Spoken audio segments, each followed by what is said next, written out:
School 5 minute late आने पर यश तनु ma'am से डांट खा रहा था और मैं तो टीचर हूँ, पूरे 20 मिनट लेट आई हूँ। कहीं मैम मुझे गेट से उतरते हुए देख न ले। इसकी भैंस की पकड़ी गई। अब तो मैम पक्का डांटेंगी। मैम बोली, तुम कम से कम टाइम पर आया करो, तुम्हारी वजह से बच्चे भी लेट आने लगे हैं। मुझे डांट खाते देख यश धीरे से पतली गली पकड़कर निकल लेगा। मैम वो देखिए बॉलीवुड का सलमान खान। और उसी बहाने मैं भी पतली गली पकड़कर निकल गई। क्लास में जाकर बोली, मेरे प्यारे छात्रों और छात्राओं, मेरे पास आईफोन है, ध्यान से देखो और बताओ आपके पास कौन सा स्मार्टफोन है। जिसके पास जैसा फोन होगा उसे वैसी रेटिंग दी जाएगी। चलो अपने अपने कीमती फोन निकालो। और इस तरफ मैं सबके फोन जब्त कर लेती हूँ। मेरा पढ़ाने का स्टाइल थोड़ा अलग है ना, मैं ज्यादा सख्ती करती हूँ, न बच्चों को मस्ती से रोकती हूँ, इसीलिए सारे बच्चे मुझसे प्यार करते हैं। थोड़ी मस्ती थोड़ी पढ़ाई, सब बैलेंस आपने देखा ही। आज मैं खुद कितना लेट स्कूल आई थी और फिर स्टूडेंट ऑफ द ईयर की तरफ से मुझे अवार्ड से सम्मानित किया जाता है। अगर आप भी स्टूडेंट हैं तो लाइक और सब्सक्राइब जरूर करो और कमेंट में अपने फेवरेट टीचर का नाम बताओ।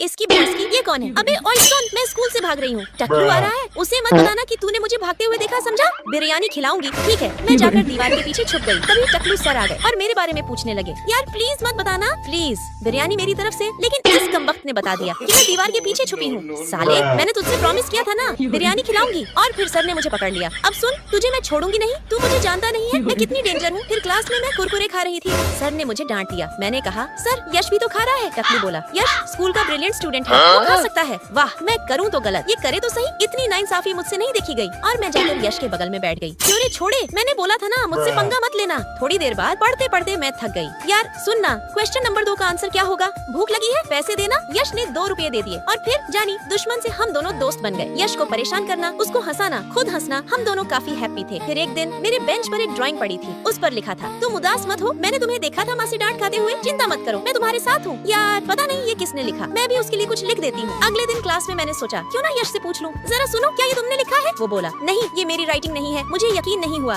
जरूर यही है। झूठ मत बोल, तू ही है पागल। दोस्तों डिस्क्रिप्शन में मेरे सेकंड चैनल का लिंक है, सब लोग जाकर सब्सक्राइब कर दे। दोस्तों आप सोच भी नहीं सकते आज मेरे साथ क्या हुआ। और ये यश कितना बड़ा गधा है। आज सुबह इसके सिर पर चोट लग गई। मैंने इसे हॉस्पिटल में भर्ती करवाया, लेकिन ये मुझे अपनी गर्लफ्रेंड समझ बैठा। लगता है सिर पर चोट से सच में पागल हो गया है। डॉक्टर के कहने पर मैं इसे इसके घर छोड़ने आई। अगर इसकी हालत ठीक नहीं हुई तो मैं खुद पागल हो जाऊंगी। हर वक्त मुझसे चिपका रहता है, काम भी नहीं करने देता, छिपकली की तरह चिपका रहता है। सच में मैं इस पागल के साथ पागल हो जाऊंगी। हे ऊपर वाले मुझे बचा ले। मैंने साफ कहा, कान खोलकर सुनो, तुम यहीं रहोगे और ये तुम्हारी मैनेजर है, उसी के साथ रहना। भूख लगे तो टिफिन खा लेना, मैं जा रही हूँ। और कॉल करके परेशान मत करना, मैं भी थक गई हूँ, मुझे थोड़ा आराम चाहिए। जैसे ही मैं बाहर आई, लिली अकड़ कर बोली, तुम जैसी 2 कौड़ी की लड़की को थोड़ी इज्जत क्या मिल गई, सर पर चढ़ गई हो। उसने कहा, प्रिंस से जितना हो सके दूर रहो। मैंने पूछा तेरी तारीफ? वो बोली, मैं यश की मंगेतर हूँ। और फटी हुई जुबान से पता नहीं क्या क्या बकने लगी। तभी यश आ गया और उसने लिली से कहा, अपनी औकात मत भूलो, तुम सिर्फ एक नौकर हो। फिर यश ने मेरा हाथ पकड़ा और बोला, आज से ये मेरी गर्लफ्रेंड है और आर के कंपनी की CEO भी। दोस्तों अगर आपको ये ट्विस्ट पसंद आया तो लाइक सब्सक्राइब करो।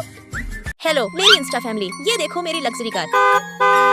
दोस्तों मैं जा रही हूँ, मेरा ड्राइवर हॉर्न देकर बुला रहा है। इसकी भैंस की कहीं ये मुझ पर भड़ास ना निकाल दे। सॉरी सर, मैं बस एक छोटी सी रील शूट कर रही थी। उसने पूछा, रील बनाकर क्या करोगी? मैंने कहा, मेरे इंस्टा पर 1000 फॉलोअर्स हैं और मुझे एक इंटरव्यू भी देना है, तो मैं चलती हूँ, मैं जाने लगी। तभी यश ने कहा, अगर ऐसी लग्जरी कार खरीदनी है तो मेरे ऑफिस में काम कर सकती हो। मैं यश के साथ उसके ऑफिस चली गई। वहाँ लिली मेरे साथ बदतमीजी करने लगी। तभी यश आ गया और लिली से कहा, अपनी औकात मत भूलो, तुम एक एम्प्लॉय हो, उससे ज्यादा कुछ नहीं। यश ने सबको बताया, ये मेरी फ्रेंड है और आज से इस कंपनी की मैनेजर भी। यश ने मेरा हाथ पकड़ा। सच कहूँ मैं बता नहीं सकती मुझे कैसा लगा। ऑफिस में अगर मैं सो जाती तो यश आकर मुझे उठाता, पूछता ठीक हो या नहीं। मेरे प्रोजेक्ट्स में वो मेरी मदद करता। तभी मुझे यकीन हो गया यश मुझसे प्यार करने लगा है। और फाइनली यश के बॉस यानी इस कंपनी के CEO ने मेरा प्रमोशन कर दिया, मैनेजर से सीधा होल्डर। मैनेजर सर ने कहा, ये पेपर्स हैं, साइन कर दीजिए। सर ने साइन कर दिए, लेकिन लिली को ये बिल्कुल पसंद नहीं आया कि मैं उससे आगे निकल जाऊँ। उस काली चुड़ैल ने सर के साथ मेरी फोटो खींच ली ताकि वो मुझे यश की नजरों में बदनाम करके ऑफिस से निकलवा दे। दोस्तों क्या मैं लिली को सबक सिखाऊंगी या नहीं, जानने के लिए लाइक सब्सक्राइब करो, कमेंट में अपना नाम लिखो। और हाँ, ऊपर जो शूज मैंने दिए हैं उन्हें जरूर ऑर्डर करना,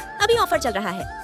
यश ये क्या पागलों जैसी हरकतें कर रहे हो? बताओगे दोस्तों? बहुत दिनों बाद मैं और यश वीकेंड ट्रिप पर शिमला जा रहे हैं। ट्रिप पर जा रहे हैं तो इन सारी फालतू चीजों की क्या जरूरत है? मैंने कहा, पागल हो क्या? यश ने कहा, अगर साथ में ये सब रहेगा तो ठीक रहेगा और ऊपर से मौसम भी काफी ठंडा है। मैंने कहा, अच्छा तो इस टेडी का क्या काम है? यश ने कहा, ये टेडी मैंने गिफ्ट किया है इसलिए ये साथ जाएगा। मैंने कहा, ठीक है बाबा रख लो, लेकिन ये इतने सारे गर्म स्वेटर क्यों? हम वीकेंड पर जा रहे हैं, पूरा महीना रहने नहीं, इतने कपड़े ले जाकर क्या करोगे? मैंने कहा, माना तुम मुझसे बहुत प्यार करते हो बेबी, लेकिन कुछ ही दिनों के लिए जा रहे हैं, इतनी तैयारी ठीक नहीं। और रही बात, मेरी तो तुम्हारे होते हुए मुझे क्या हो सकता है। फिर मैंने देखा ये क्या है, इतने पैसों में हम पूरा वीकेंड कैसे मैनेज करेंगे। मुझे पहले से पता था ये सब गड़बड़ होगी। मैंने कहा ये लो, मैंने पहले से पैसों की लिस्ट बना रखी थी, अब चलो चलते हैं। लेकिन जाते टाइम ये रास्ता ही भूल गया और एक लड़की से रास्ता पूछने लगा। मैंने कहा हट साइड, तुझसे नहीं होगा बहन, शिमला जाने का रास्ता कहाँ से है। बहन ने बताया सीधे जाकर राइट मुड़ जाना। मैंने कहा धन्यवाद बहन, और मन ही मन बोली भगवान करे इसके जैसे भुलक्कड़ बच्चे न हो। फिर हम शिमला पहुँच गए। वाओ, ये नजारा तो किसी जन्नत से कम नहीं। अचानक यश मुझे एक गिफ्ट देता है। मैंने कहा क्या बात है, कुछ कहना है क्या? ऐसे तो तुम मुझे गिफ्ट नहीं देते, कहीं कुछ मांगना तो नहीं है या फिर मुझसे कोई फेवर चाहिए? मैंने कहा बताओ ना, इतना शर्मा क्यों रहे हो? दोस्तों अगर आपको हमारी जोड़ी प्यारी लगती है तो लाइक, सब्सक्राइब और कमेंट में लाल दिल भेजो।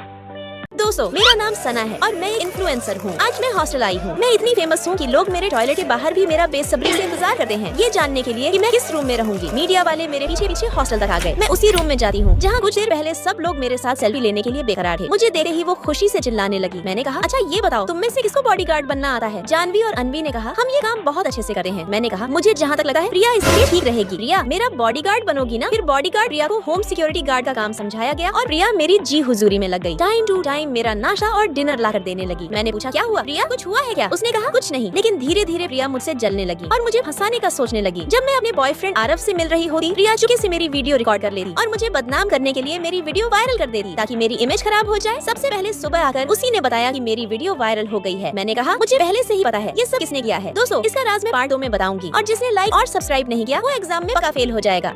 आज रिहर्सल का वक्त था। अब पता नहीं यश किससे बचाएगा, लेकिन यश ने लिली की जगह मेरा हाथ थाम लिया। मुझे ये उम्मीद बिल्कुल नहीं थी कि यश मेरा हाथ थामेगा। मैंने कहा हटो मुझसे दूर। सॉरी डायरेक्टर सर, मेरी वजह से रिहर्सल खराब हो गया, मुझे माफ कर दीजिए। मैंने यश से कहा तुम्हें मुझे नहीं लिली को पकड़ना था, तुमने मेरा हाथ क्यों पकड़ा? और मैं वहाँ से जाने लगी। यश ने धीरे से कहा मैंने बिल्कुल सही हाथ पकड़ा, मुझे तुम्हारा ही हाथ थामना था। फिर यश ने बताया उसे मैं कॉलेज टाइम से पसंद थी, मेरे लिए उसने गुंडों से लड़ाई की जिसकी वजह से सर ने उसे कॉलेज से रस्टिकेट कर दिया। कुछ वक्त बाद मैं उसे फिर से दिख गई। मैं अपनी रिहर्सल के लिए सीट ढूंढ रही थी और यश ने भी उसी कॉलेज में रिहर्सल के लिए नाम लिखा। यश ने सर से रिक्वेस्ट की कि मुझे भी सीट मिल जाए। मेरे बारे में कुछ जाने बिना भी यश ने मेरी तारीफ की। जब मैं और लिली यश के साथ मॉल आए, लिली को रिंग खरीदनी थी। मुझे लगा मुझे चले जाना चाहिए, लेकिन यश ने मेरा हाथ पकड़ लिया और मुझे अपने साथ ले गया। लिली अपनी रिंग पसंद कर रही थी और यश को दिखा रही थी। मुझे तब भी पता नहीं था कि यश मुझे पसंद करता है, लिली को नहीं। शायद इसीलिए रिहर्सल के वक्त उसने मेरा हाथ पकड़ा। फिर यश उसी मॉल में मेरे लिए डायमंड की रिंग खरीदता है और रिहर्सल के वक्त यश मुझे रिंग दिखाकर प्रपोज करता है। कहता है तुझसे मिलने के बाद मुझे प्यार का असली मतलब समझ आया। तेरे बिना मैं अधूरा हूँ, तेरे साथ मैं पूरा हूँ। अगर तू मेरा साथ दे तो एक दिन मैं तुझे रानी बनाकर रखूंगा। ये मेरा एक रानी से वादा है। मैंने कहा यश मुझे भी तुमसे बहुत प्यार है। I love you always. दोस्तों आपको हमारी जोड़ी कैसी लगी? लाइक करो, सब्सक्राइब करो और कमेंट में जरूर बताओ।